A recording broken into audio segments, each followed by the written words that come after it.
Assalamualaikum warahmatullahi wabarakatuh. Alhamdulillahi rabbil alamin. Salatu wassalamu ala asrofil anbiya wal mursalin Sayyidina Muhammadin wa ala alihi wa ashabihi ajmain.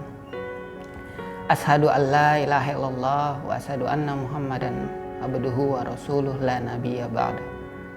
Wa qala Allah ta'ala fil Qur'anil Karim, a'udzu billahi minas syaitonir rajim. Bismillahirrahmanirrahim. Ara'aital ladzi yukazzibu biddin fadzalikal ladzi yad'ul yatim wala yahuddu ala ta'amil miskin fawailul lil musallin allazina hum an salatihim sa'un allazina hum yura'una wa yamna'una al-maut. Shadaqallahu alazim. Anak-anakku semua yang dirahmati Allah, segala puji bagi Allah yang telah memberikan kita kesempatan untuk menuntut ilmu. Salawat serta salam tak lupa marilah kita sanjung agungkan pada junjungan besar Nabi kita Muhammad sallallahu alaihi wasallam. Ada sebuah kisah dalam buku Kamal Faqih Iman tahun 2006. Di sana terdapat sebuah kisah mengenai seorang yang bernama Abu Sufyan. Abu Sufyan ini adalah seorang yang sangat baik bersama kaum-kaumnya. Dia sering sekali memotong 2 ekor unta tiap hari bersama kaum dan dibagikan kepada kaum-kaumnya. Akan tetapi saat dia sendiri, dia berubah karakter dan sifatnya. Ketika ada seorang anak yatim dan meminta makan kepada dia, justru dihardik dan dipukul oleh dia.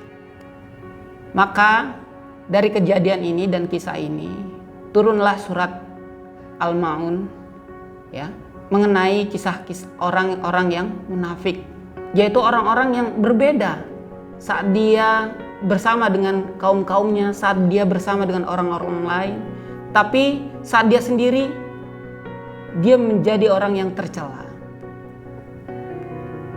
Kita tahu bahwa sifat tercela ini, sifat munafik ini sangat berbahaya sekali. Bahkan Rasulullah sendiri mengatakan bahwa saat musuh itu sudah jelas ada di depan dia dan kawan juga sudah jelas berada di dia, tapi munafik ini tidak tahu di mana kedudukannya. Karena dia bisa bersembunyi berada di antara orang-orang yang bersama dia, tetapi ternyata dia berbuat tidak baik terhadap kaum-kaumnya sendiri. Kita tahu dalam kandungan surat Al-Ma'un ini, ya, dalam terjemahannya, tahukah kalian orang-orang yang mendustakan agama, yang membohongi agamanya sendiri, yaitu orang-orang yang menghardik anak yatim, menghardik atau membentak, ya, membentak anak yatim, dan dia tidak mau menolong orang-orang miskin, memberi makan orang miskin, dan lalai terhadap sholatnya, ya. Karena mungkin sholatnya mengandung riya, ya. Karena orang-orang munafik itu sangat banyak sekali di lingkungan kita yang saat dia ramai dia sholat bersama kawan-kawannya, tetapi saat dia sendiri dia melalaikan sholat dan dia meninggalkan sholat. Dalam bulan Ramadan ini menjadi sebuah ujian bagi orang-orang yang munafik, karena puasa adalah ibadah yang secara langsung diketahui oleh Allah Subhanahu wa taala. Orang lain tidak tahu tentang orang-orang yang berpuasa. Maka di sini orang munafik pun diuji Puasa tidak terlihat oleh orang lain, dia puasa atau tidak. Nah, kita sering tahu bahwa ada beberapa orang-orang yang dia di hadapan orang lain dia mengaku untuk berpuasa. Tetapi saat di rumah, dia makan semaunya, minum semaunya. Ya, nanti saat sudah maghrib, dia ikut berbuka. Itu adalah ujian, benar-benar ujian bagi orang-orang yang munafik. Selain itu, selain berdusta, munafik juga saat dia berkata, dia berdusta, dia juga saat dia berjanji dia ingkar, dan saat dipercaya dia berkhianat. Kita tahu orang-orang yang seperti ini sangat berbahaya sekali. Kalau ada yang bilang binatang kerbau itu yang dipegang adalah hidung ekornya, tapi manusia adalah yang dipegang adalah ucapannya, kata-katanya. Tetapi saat kita bertemu dengan orang-orang munafik, kita tidak bisa mempercayai dia. Kita tidak bisa menaruh apapun yang menjadi rahasia kita dan kita beritahu kepada orang tersebut. Anak-anakku yang dimuliakan oleh Allah Subhanahu wa taala. Kalian adalah sebuah generasi yang diuji pada zaman sekarang ini.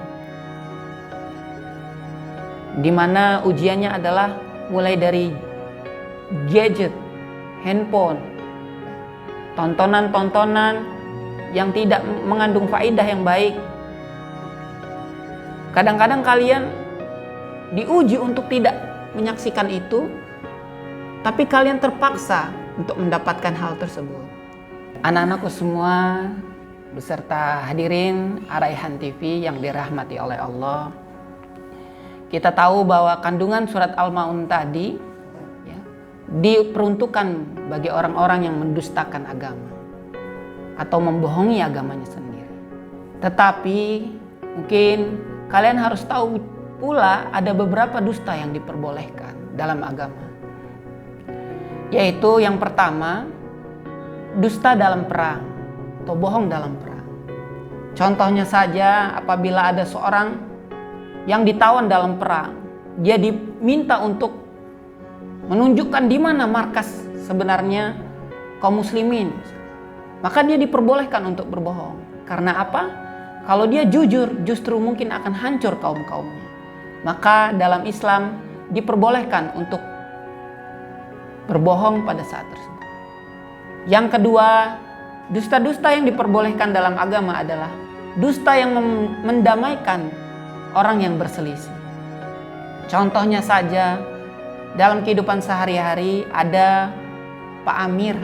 Dia sedang sangat marah sekali dan dia ingin membunuh orang yang bernama Ismail.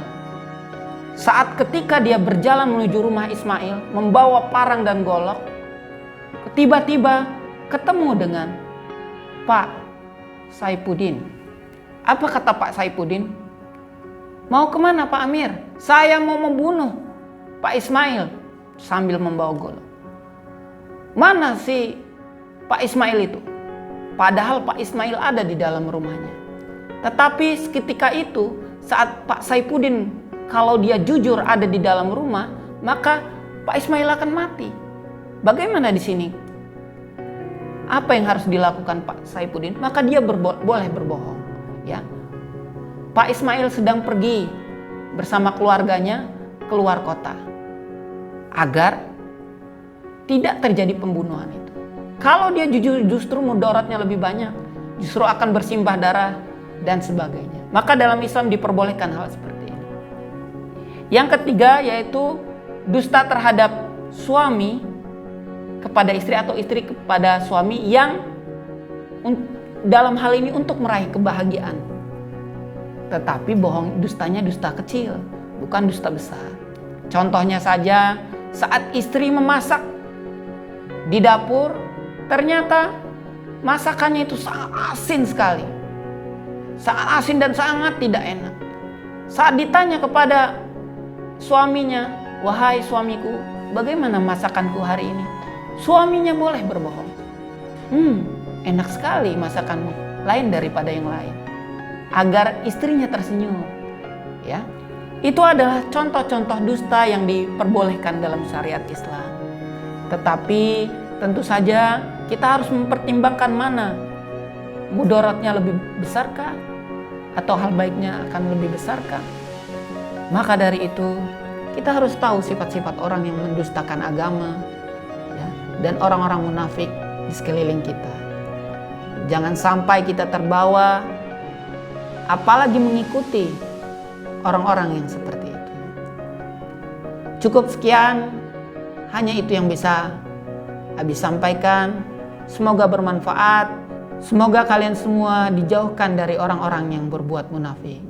Wabillahi taufiq wal hidayah. Wassalamualaikum warahmatullahi wabarakatuh.